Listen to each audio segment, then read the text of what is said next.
Hi guys, be the bull welcomes you again. Rocking deals circular economy limited का IPO आने वाला है, तो उसके बारे में बात करेंगे। उससे पहले अगर मेरी चैनल पर नए हैं तो प्लीज़ सब्सक्राइब कर दीजिए, बेल का बटन हिट करिए, लाइक करिए और मेरी चैनल और मेरी वीडियो को भी आपके सारे कॉन्टैक्ट के साथ भी शेयर करिए, ताकि उनकी भी स्टॉक मार्केट की जर्नी और भी ज़्यादा कॉन्फिडेंट, सक्सेसफुल और अवेयर हो पाए गाइस। तो चलिए आईपीओ डिटेल्स की बात करें तो आईपीओ डेट जो है वो 22 नवंबर 2023 से लेकर 24 नवंबर 2023 तक है। मतलब क्लोजिंग डेट जो है वो 24 नवंबर 2023 है। फेस वैल्यू 10 रुपये पर शेयर। प्राइस बैंड 136 रुपये से लेकर 140 रुपये पर शेयर है। लॉट साइज जो है वो 1000 शेयर्स का है। Total issue size 15 lakh shares है। करीब 21 करोड़ रुपए कंपनी जुटाएगी टोटल इशू साइज से, और सारे के सारे फ्रेश इश्यूज के माध्यम से आने वाले शेयर, मतलब 15 लाख शेयर्स 21 करोड़ रुपए कंपनी जुटाएगी। और इसका अलॉटमेंट जो है वो 28 नवंबर 2023 को होगा। तो अगर आपने इस आईपीओ में अप्लाई किया है और आपका आईपीओ नहीं लगता है तो रिफंड की इन्फॉर्मेशन 29 नवंबर 2023 को मिल जाएगी। और आईपीओ अगर लग जाता है तो शेयर्स जो है वो आपके डीमेट अकाउंट में क्रेडिट हो जाएंगे 29 नवंबर 2023 को। मतलब रिफंड की इन्फॉर्मेशन और शेयर्स आपके डीमेट अकाउंट में क्रेडिट होंगे, दोनों सेम डेट है 29 नवंबर को ही एक फैसला हो जाएगा सीधा सीधा। लिस्टिंग डेट 30 नवंबर 2023 है। Cut off time for UPI mandate confirmation शाम को 5 बजे 24 नवंबर 2023 को है। Issue type book built issue IPO है। लिस्टिंग एट एनएसई एसएमई है गाइस। तो ये एक स्मॉल एंड मीडियम एंटरप्राइजेस का आईपीओ है, मेन बोर्ड आईपीओ नहीं है। जिसकी शेयर होल्डिंग प्री इश्यू 41,59,000 है और शेयर होल्डिंग पोस्ट इश्यू 56,59,000 है। तो बेसिकली ये शेयर होल्डिंग पोस्ट इशू में से शेयर होल्डिंग प्री इशू आप माइनस करेंगे, जो टोटल इशू साइज़ है 15 लाख, वो आपको मिल जाएगी यहाँ पे। और मार्केट मेकर पोर्शन जो है वो 85,000 शेयर्स है एस एस कॉरपोरेट सिक्योरिटीज़ के नाम पे, जो कि ये पर्टिकुलर आईपीओ को लीड करेंगे, मार्केटिंग करेंगे, ताकि ज़्यादा से ज़्यादा आईपीओ एप्लीकेशन मिल पाए और आईपीओ सक्सेसफुल हो पाए। सो इनकी जो रिजर्वेशन है वो QIB shares offer not more than 50% of the net issue है।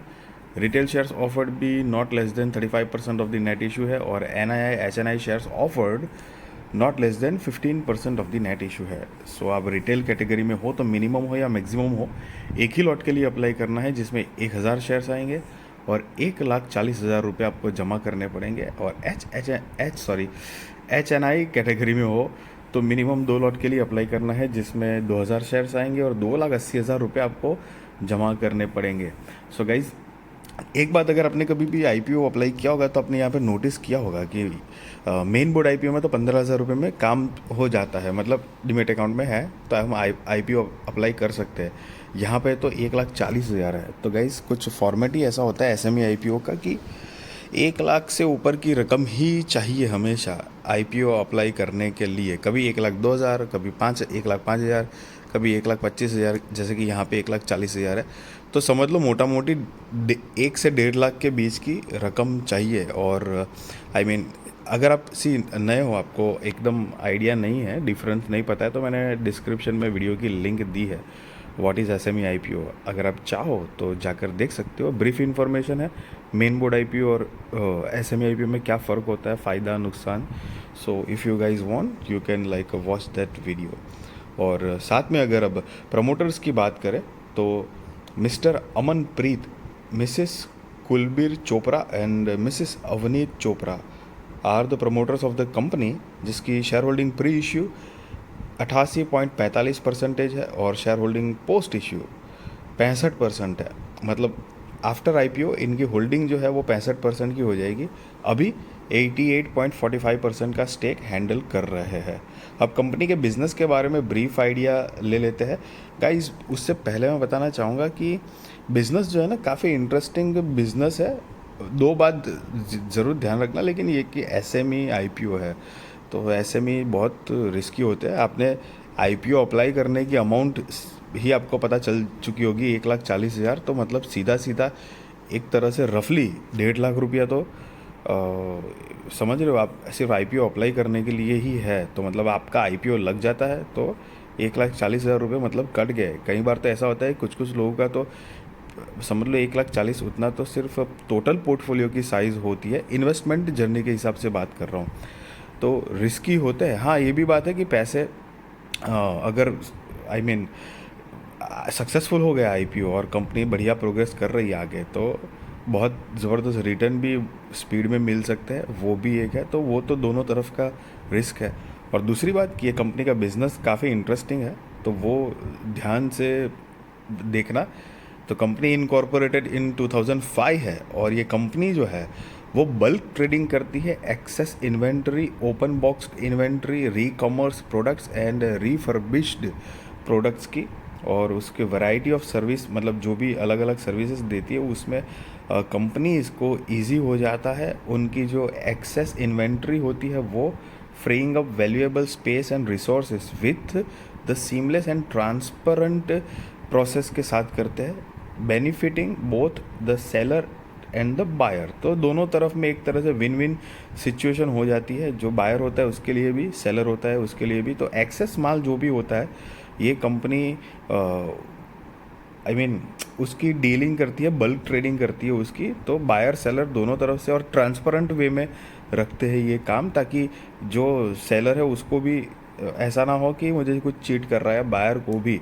और एक और बात कि मैंने थोड़ा बोला है इंटरेस्टिंग, मैं कोई इनका आई मीन प्रमोशन नहीं कर रहा हूँ। प्रमोशन माने कि मैं मतलब जो अपनी तरफ से मुझे लग रहा है वही मैं बता रहा हूँ, कोई मतलब पेड वेड नहीं है ये। और ना ही मैं आपको ये बता रहा हूँ कि बाय और सेल रिकमेंडेशन भी नहीं बता रहा हूँ, और ये भी नहीं कह रहा हूँ कि आप आईपीओ में अप्लाई करो या ना करो। That is completely depend on your risk research और फाइनेंशियल एडवाइजर को पूछ कर करना। बट हाँ, इंटरेस्टिंग बिजनेस तो ज़रूर है। तो अच्छा, ये देख लेते हैं कि क्या क्या करती है ये, मतलब सर्विस देती है। सो द थिंग इज़ कि Rocking Deals has over 18 categories of stock keeping units which includes electrical appliances, तो कि Syska, Havells, LG, Panasonic, Usha, Crompton, Luminous, Philips etcetera. तो ये सारी इलेक्ट्रॉनिक कंपनी की मतलब चीज़ें रखती है। एप्रल एंड फुटवेयर, जिसमें ज़ारा, नाइक, कैंपस एक्सेट्रा, मतलब बड़ी बड़ी ब्रांड्स हैं इनके पास। स्पीकर्स की बात हो गई तो boat, JBL, Gizmore. Mobile and mobile accessories, उसमें Lenovo, boat, Gizmore etcetera and various other products. These products are obtained from e-commerce vendors of platform like Snapdeal, Justcorp जिसको कहते हैं in bracket, affiliates of Flipkart and Amazon, companies like Go Auto, Salora International, Zaz Technology, Connect Private Limited, and dealers and distributors like Matrix, Housewares, Raj Agency, Sudhi Enterprises। तो guys, इनके पास जो माल आता है ना, मतलब प्रोडक्ट्स जो लेते हैं बल्क ट्रेडिंग के लिए, तो आई मीन बहुत ऐसा नहीं है कोई छोटी मोटी कंपनी है, बढ़िया बढ़िया कंपनी के प्रोडक्ट्स ये बल्क ट्रेडिंग के हिसाब में काम करती है। तो डेफिनेटली थोड़ा इंटरेस्टिंग है और देखने लायक है। और साथ में अब कंपनी के फाइनेंशियल्स की बात करेंगे तो 31 मार्च 2021, 22, 23 और 30 जून 2023 के फाइनेंशियल्स है। ये सारे फिगर्स इन लैक्स में है, मैं आपको करोड़ में कन्वर्ट करके बताने वाला हूँ। और सारे के सारे और ये हम रीसेंट लेटेस्ट वाले फाइनेंशियल्स देखेंगे। तो कि 30 जून 2023 के हिसाब से कंपनी की जो टोटल असेट है वो 143 करोड़ 74 लाख रुपए के आसपास है। रेवेन्यू 95 करोड़ 81 लाख रुपए के आसपास है। Profit after tax 12 crore 51 lakh रुपए के आसपास है। नेटवर्थ 81 करोड़ 84 लाख रुपए के आसपास है। Reserves and surplus 45 crore 5 lakh रुपए के आसपास है। और टोटल बोरोइंग जो है वो 37 करोड़ 28 लाख रुपए के आसपास है। और यहाँ पर नीचे आप पढ़ सकते हो अमाउंट इन लैक्स, जो कि मैंने आपको पहले ही बताया कि ये सारे फिगर्स इन लैक्स में है, लेकिन मैंने आपको करोड़ में कन्वर्ट करके बताया।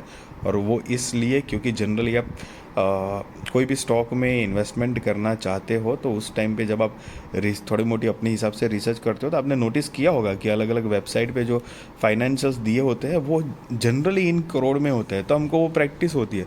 सो उस हिसाब से मैंने थोड़ा ईजी वे बनाया है। अब कंपनी के की परफॉर्मेंस इंडिकेटर की बात करें तो PEX 33.33 है, ROE 25.05, ROCE 22.73% है, EPS 4.2 का है, RONW 22.26% है। और कंपनी का ये IPO लाने के ऑब्जेक्ट्स मतलब वजह क्या है, तो 3 मेजर रीजंस दिए हैं। to meet the working capital requirements of the company, branding, positioning, marketing and advertisement, general corporate purpose. तो ये 3 कुछ बेसिक रीजंस हैं जो कंपनी ने मतलब दिए हैं आईपीओ लाने के लिए. सो गाइज, अगर ये ऐसे आईपीओ में आप एसएमई आईपीओ में इंटरेस्टेड हो तो डेफिनेटली सोच सकते हो. और अगर ये मेरी वीडियो अच्छी लगी तो ज़रूर गाइस लाइक करिए, शेयर करिए, सब्सक्राइब करिए और प्लीज़ मेरी चैनल और मेरी वीडियो आपके सारे कॉन्टैक्ट के साथ भी शेयर करिए ताकि उनकी भी स्टॉक मार्केट की जर्नी और भी ज़्यादा कॉन्फिडेंट, सक्सेसफुल और अवेयर हो पाए guys. Thank you so much.